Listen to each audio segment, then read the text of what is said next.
vacuum cleaner. Vacuum cleaner is an electrical device which is used to collect the dust and small particles from floor and other surfaces. On 30 August 1901, the British engineer Hubert Cecil Booth invented the first vacuum cleaner.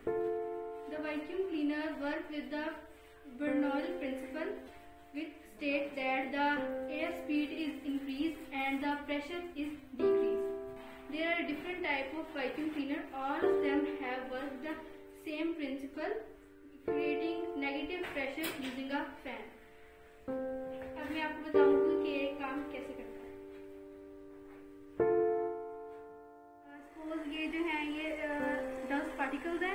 जो fan है वो इस पे जो है negative pressure use करते हुए जो फैन है वो इनको जो है डस्ट पार्टिकल्स को अपनी तरफ सक कर रहा है. तो ये सारा इसने कर दिया.